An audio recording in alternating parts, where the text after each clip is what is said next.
The invisible shift. Something historic is happening right now, and most people won't notice it until it's already over. Markets are still cheering AI. Tech stocks are still hitting headlines. Social media is still obsessed with screens, apps, and algorithms. But underneath all that noise, capital is moving, not dramatically, not loudly, quietly, out of digital promises and into physical reality. This is not a crash story. This is not a doomsday video. This is the story of the Great Rotation, a massive shift of wealth from bits to atoms, from speculation to scarcity, from complexity to simplicity. And by the end of this video, you'll understand why this rotation is not optional. It's inevitable. Part 1. Every bubble feels like a revolution. Every major financial bubble begins with a truth. The internet did change the world. Railroads did transform economies. The smartphone did reshape society. AI will be transformative. The problem is not the technology. The problem is price. In the late 1990s, investors didn't lose money because the internet failed. They lost money because they paid infinite prices for finite businesses. Cisco was essential infrastructure. It was the backbone of the internet, and it still took 20 years to recover its stock price. Today, we are repeating the same mistake, but faster. AI is being treated not as a tool, but as a money machine. And that belief has created something extremely dangerous. Part 2. The circular money loop. No one talks about. Here's how the current AI boom actually works. Big tech companies fund AI startups. Those startups immediately spend that capital on chips, cloud services, data storage, purchased from the same big tech companies. Money leaves the left pocket and returns to the right pocket. Revenues look incredible. Growth charts look vertical. Valuations explode. But here's the uncomfortable truth. Over 90% of AI ventures will never generate sustainable profits. They don't create new demand. They repackage existing demand. This is not innovation at scale. It's financial recursion. And recursion always looks strong. Until it suddenly doesn't. Part 3. Digital can't escape physics. Now let's talk about the constraint no one can code their way around. Physics. Every digital dream requires physical inputs. AI doesn't float in the cloud. It lives in data centers. Massive concrete boxes packed with servers that consume enormous amounts of power. And the numbers are staggering. Within the next decade, AI data centers are projected to consume more electricity than entire nations. That means more power plants, more transmission lines, more cooling systems, more raw materials, copper, silver, uranium, natural gas.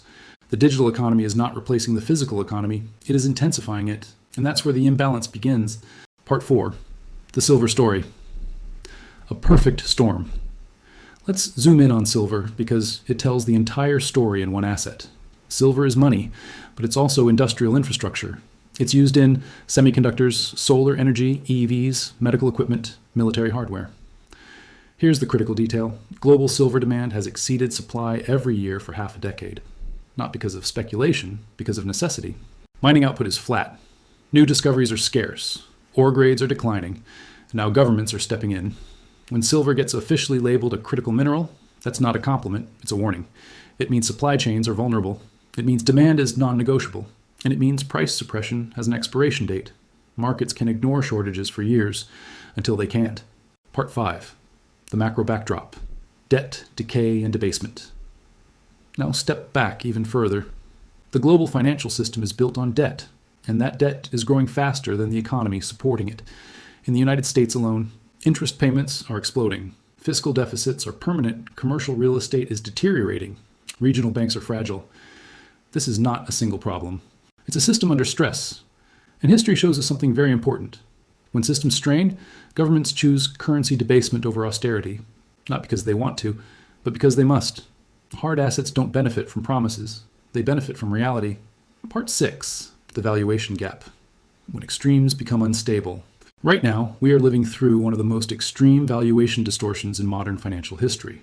Not a small imbalance, not a temporary mispricing, a once-in-a-generation divergence.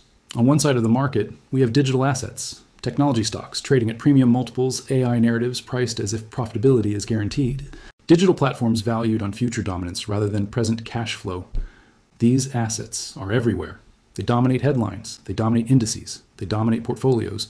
They are owned by everyone, pension funds, institutions, retail investors, passive ETFs. On the other side of the market, we have something very different. Commodity producers, mining companies, energy infrastructure, the physical backbone of civilization itself. These assets sit at multi-decade valuation lows. They are ignored, underowned, underfunded, and most importantly, essential. This valuation gap is not subtle. Historically, gaps like this only appear at turning points, moments when confidence concentrates too heavily in one idea, one narrative, one direction. And when these moments occur, they never resolve quietly, not because technology fails, not because innovation stops, but because capital eventually remembers a basic rule.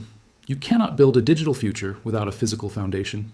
Every single time this imbalance has appeared, from the 1970s to the early 2000s to previous commodity cycles, it resolved the same way. Not by destroying the popular trade, but by violently repricing the ignored one. Markets do not reward what feels exciting forever. They reward what is necessary. And necessity always reasserts itself.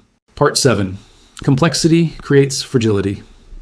The modern world is more advanced than at any point in human history. More connected, more automated, more efficient, and yet more fragile.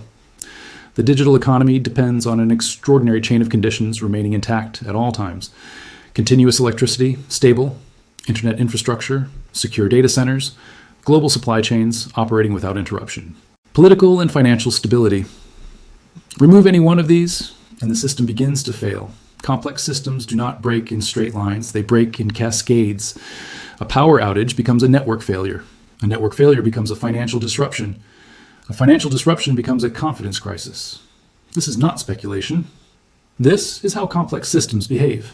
Now compare that to physical hard assets. Gold and silver do not require permission to function. They do not depend on servers. They do not rely on software updates, passwords, or third-party promises. They don't need electricity, internet, institutions. They simply exist. In systems theory, there is a principle that matters deeply in moments like this. As complexity increases, robustness decreases. And as fragility increases, simplicity becomes valuable. Hard assets are simple. That is precisely why they endure. This is not ideology. This is not nostalgia. It is mathematics applied to human systems. Part 8. What the Great Rotation really means. The Great Rotation is widely misunderstood. It does not mean technology disappears, AI fails, stock markets collapse to zero. That's not how capital works. The Great Rotation is about relative value. It is about capital quietly leaving areas that are overowned, overhyped, overleveraged, dependent on perpetual confidence, and flowing into assets that are underowned, essential to real-world function. Scarce by nature, independent of financial engineering.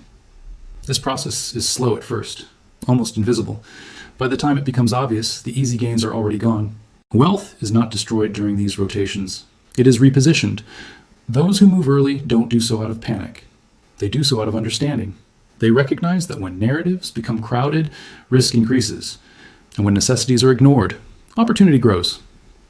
Final question and closing: watching the screen or the world? So now we arrive at the only question that matters. Are you positioned for what looks exciting right now? Or are you positioned for what will still function when confidence fades? Because the Great Rotation is not waiting for consensus. It is already underway. You can watch it happen through stock tickers and headlines, or you can see it unfolding in energy demand, resource shortages, and physical constraints. One is noisy, the other is real. If you understand where this leads, the strategy becomes simple. Stay grounded. Own what is essential. Own what is scarce. Own what does not depend on belief to hold value. And above all, keep stacking. If you want more deep, long-form macro analysis like this, subscribe. Because this shift isn't ending anytime soon.